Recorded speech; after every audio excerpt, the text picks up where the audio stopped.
Bairiya town में मैंने बहुत ज़्यादा डील तो नहीं किया, बट चूंकि बैरिया जो है वो पाकिस्तान की रियल एस्टेट का, मुझे लगता है कि शायद अगर पाकिस्तान की रियल एस्टेट का नाम कोई होता तो वो शायद बैरिया होता।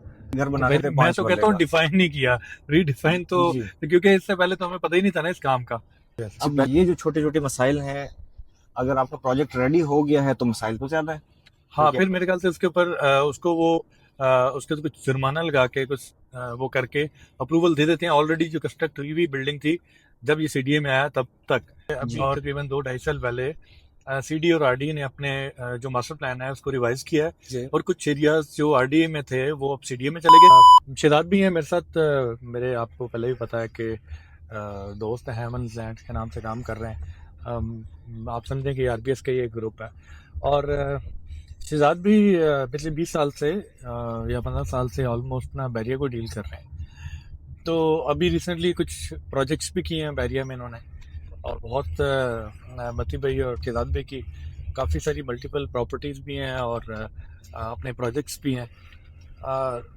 बैरिया के अंदर जो पिछले 3-4 साल से पहले तक के, जब तक ये बैरिया के मसाइल पैदा नहीं हुए थे, इससे पहले तक तो बैरिया एक one of the best market थी, और ग्रो कर रहा था बैरिया। बैरिया के अंदर अपॉर्चुनिटीज थी, बैरिया के अंदर डेवलपमेंट्स हो रही हैं, बैरिया के अंदर बिजनेस हो रहा है।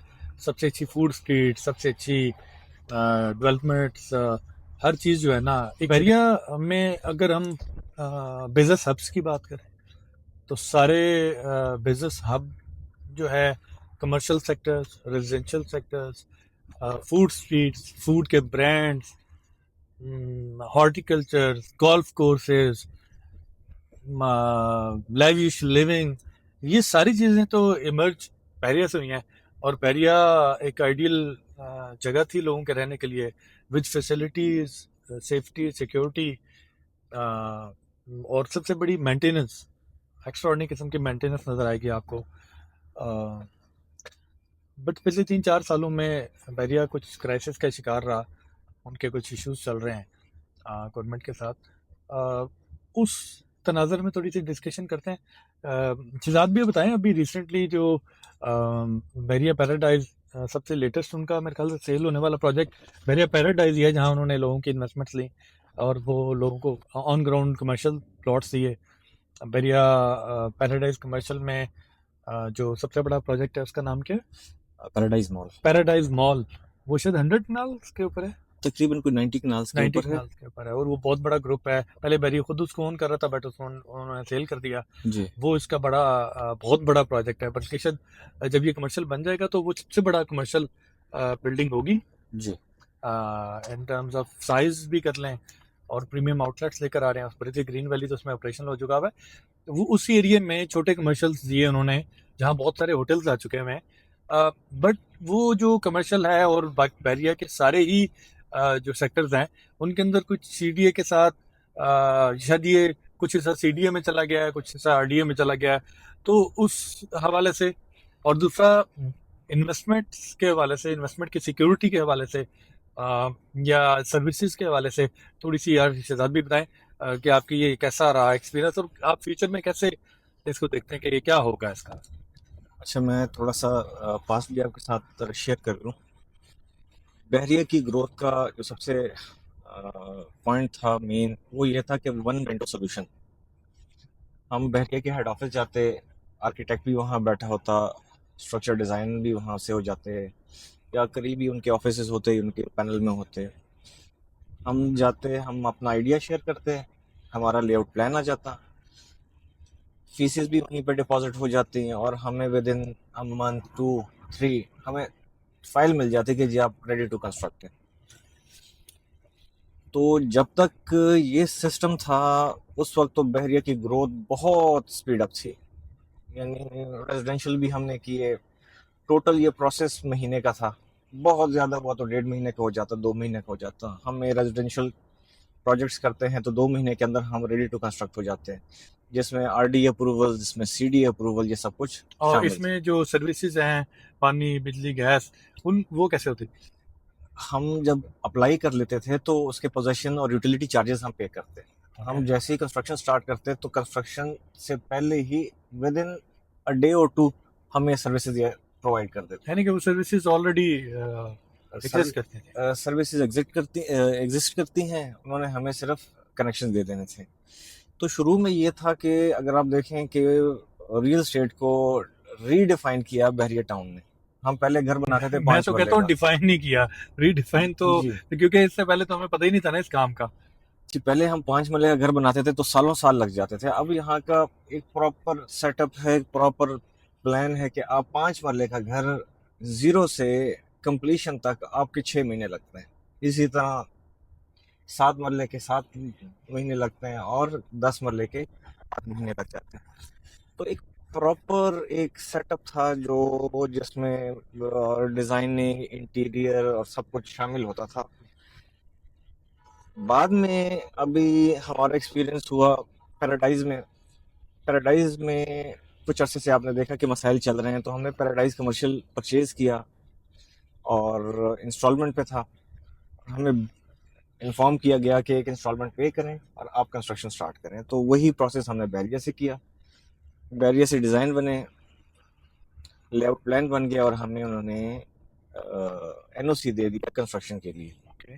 कंस्ट्रक्शन स्टार्ट जैसे ही हम ज़मीन से ऊपर आ गए, ग्राउंड लेवल तक आ गए, तो सीडीए की टीम आ गई कि जी बैरिया तो आपको एनओसी दे ही नहीं सकता। अब इससे पहले एनओसी बैरिया ही हमें प्रोवाइड करता था सीडीए से या आरडीए से लेके। तो यहाँ पर अब सेकंड फेज में ये हो गया कि जी सीडीए ने कहा कि जी वो ले दे ही नहीं सकता। तो फिर हम बहरिया से हमने कांटेक्ट किया, उन्होंने कहा जी हम आपको विद इन अ मंथ और 2 हम आपको एनओसीज दे देते हैं। जो डिले होने के बाद हम सीडीए पहुंचे तो सीडीए में पता चला कि जी इस लैंड की कमर्शलाइजेशन की पेमेंट ही नहीं की गई। अच्छा, ये किस ईयर की बात है? ये 2 साल पहले। 2 साल पहले। ये मुझे मेरा ख्याल है कि अभी तकरीबन 2-2.5 साल पहले सीडी और आरडीए ने अपने जो मास्टर प्लान है उसको रिवाइज किया है, जी और कुछ एरियाज जो आरडीए में थे वो अब सीडीए में चले गए। मेरा ख्याल है कि ये सबसे पहले ये आरडीए में था, और बाद में ये एरिया पूरा का पूरा जीटी रोड आप देख रहे होंगे, अमेजोन जी मॉल और उसके सामने वाला एरिया, ये पहले आरडीए में था, ये सीडीए में चला गया। तो जब ये सीडीए में चला गया तो इसकी जो वो बिल्डिंग्स जो कंस्ट्रक्ट नहीं हुई हुई या स्ट्रक्चर्स नहीं बने हुए, उनको रूल्स फॉलो करने हैं, सीडीए के न्यू रूल्स फॉलो करने। जी जैसे गुलबर्ग भी पहले सीडीए में नहीं था, बट वो सीडीए में चला गया 3 साल पहले। जी। तो उसके बाद हम सीडीए के रूल फॉलो करते हुए हमने कमर्शियल पेमेंट्स कर दिए, फिर पेनल्टीज लग गई और ये चीज़ें होती गई। तो आज सुबह 10 बजे आंख खुली तो मोबाइल पे मैसेज आ गया कि जी हमारा डीवीसी अप्रूव्ड हो गया। अच्छा, डीवीसी अप्रूव हो गया, ये तो बहुत बड़ी न्यूज़ है, क्योंकि मैं, मेरे एक दोस्त हैं वो मेडिक गैलरी वाले, शायद आप भी मिले जी हैं उनको। वो भी स्ट्रगल कर रहे हैं, और बल्कि ऑलमोस्ट सारे प्रोजेक्ट स्ट्रगल कर रहे हैं। इवन पैराडाइज मॉल जो है, जी उनकी काफ़ी सारी कमर्शलाइजेशन फीसेज हैं, बल्कि you one of the biggest commercialisation faeces हैं, क्योंकि वो ऑलमोस्ट अंडर कनाल है। तो वो भी अभी ज़रा कोशिश कर रहे हैं पे करने की। तो यहाँ मेरे ख्याल से इस पूरे पैराडाइज कमर्शियल में शायद 1 या 2 लोगों की डीवीसी अप्रूव्ड हुई है। यहाँ पर एक हमारी अप्रूव्ड हो गई है, एक आपका प्लॉट नंबर 3 है, तकरीबन ऑलमोस्ट 4-5 लोगों की अप्रूव हुई है। बाकी बाकी उसकी मेन वजह ये है कि जो बिल्डर्स हैं उनको पता ही नहीं है कि उन्होंने सीडीए में जाना है। ओके। अब जब उनको पता चल गया है कि सीडीए में जाना है तो कुछ लोगों ने कंस्ट्रक्ट किया है आरडीए के लॉ के मुताबिक, वहां पर जाते हैं तो लॉ चेंज है। यस। अब ये जो छोटे छोटे मसाइल हैं, अगर आपका प्रोजेक्ट रेडी हो गया है तो मसाइल तो ज्यादा है। हाँ, ठीक है। फिर मेरे ख्याल से उसके ऊपर उसको वो उसके तो कुछ जुर्माना लगा के कुछ वो करके अप्रूवल दे देते हैं। ऑलरेडी जो कंस्ट्रक्ट हुई हुई बिल्डिंग थी जब ये सीडीए में आया तब तक, जी और जो बिल्डिंग्स नहीं बन रही हैं उनको रूल्स फॉलो करना है। जी उनके जो भी उनका जो एफएआर इसका है सीडीए का, क्योंकि सीडीए और आरडीए के एफएआर में बहुत बड़ा डिफरेंस है। उनका जो राइट छोड़ना है, आपने जो पैसे छोड़ना है और जो फ्रंट बैक से चीज़ें छोड़नी है, वो उसका डिफरेंट है मेरे ख्याल से। उसके अलावा सेफ्टी के फीचर्स, सेफ्टी के अलावा सेफ्टी के हवाले से भी उनके जो सीडीए के रूल्स हैं बड़े डिफरेंट है, कि आपने जो फायर का सिस्टम कैसे लगाना है, और उसके बाद फायर एग्जिट्स कैसे देने हैं, और आपने इमरजेंसी एग्जिट्स कैसे देने हैं, वो काफ़ी रूल्स में फ़र्क है उनके। फर्क है, पर मैं इसमें अगर ये ऐड कर दूं कि जिसका काम उसी पर साझे। तो जो आर्किटेक्ट हैं उनको पते होते हैं, उनको पता होता है कि हमने इनके क्या लॉज हैं, वो उसी के मुताबिक इसको बना देते हैं। मैं इसको इतना एक बड़ी चीज नहीं बड़ी समझता। चीज। तो मेजर डिफरेंस क्या है इन दोनों के, आरडी और सीडी के जो बाय लॉज के? इतना कोई डिफरेंस ही नहीं है, और ज्यादा डिफरेंस नहीं है। कोई ज्यादा डिफरेंस नहीं है। जो आर्किटेक्ट हैं, जो स्ट्रक्चर इंजीनियर हैं, उन सबको पता है कि यहाँ के लॉज में क्या है, आपने कहाँ कहाँ चेंजेस करनी है, लिफ्ट के लिए कौन सा एरिया देना है, पार्किंग के लिए क्या देना है, वो लॉज डिफाइंड है। सिर्फ ये है, कंफ्यूजन ये थी कि जो बिल्डर्स हैं उनको नहीं पता था कि ये सारा प्रोसेस पहले बहरिया करता था। अब ये सारा प्रोसेस इनको बिल्डर को खुद करना खुद पड़ा है। करना पड़ रहा है। तो जब पहले बहरिया करता था तो ये सब चीजें महीने में हो जाती थी। अब जब हमें खुद करना पड़ रहा है तो हमें पता भी नहीं है, फिर हमें खुद जाना पड़ता है, बहरिया की टीमों को भी लेके जाना पड़ता है। वो प्रोसेस बहुत लंबा हो गया। हमने प्रोसेस स्टार्ट किया था गालिबन मार्च में। रिसेंटली मैंने कुछ एक महीना पहले न्यूज़ पढ़ी कि सीडीए जो है वो फैसिलिटेट करना चाहता है जितने भी बिल्डर्स हैं और जो प्रोजेक्ट्स डिले हो रहे हैं एनओसीज के वाले से, और जो चेंजेस हुई हैं कुछ नए एरिया सीडीए के अंदर आए हैं, तो जी, क्या आपको वहाँ फैसिलिटेशन नज़र आई है या मुश्किलात नज़र आई हैं? वहाँ क्या सिस्टम नज़र आ मैं अगर आपको ये बताऊं कि जब मैं पहली बार सीडीए गया तो उन्होंने मुझे बड़ा वेलकम किया।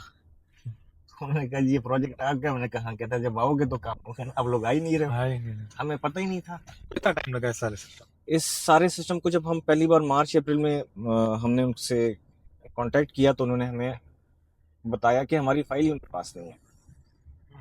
तो उसके बाद हमने बहरिया से अपने जो डिज़ाइंस हैं वो वहाँ से बनवा के उनको हमने हैंड ओवर किया। तो ऑलमोस्ट हमें तो 4 से 5 महीने लग गए।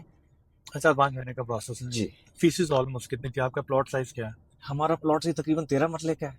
और फीसिस के मद में कितने पैसे के? एग्जैक्ट वैसे याद तो है नहीं। हमने कोई 30-35 लाख रुपए तो सिर्फ कमर्शलाइजेशन फीस जमा करवा दी।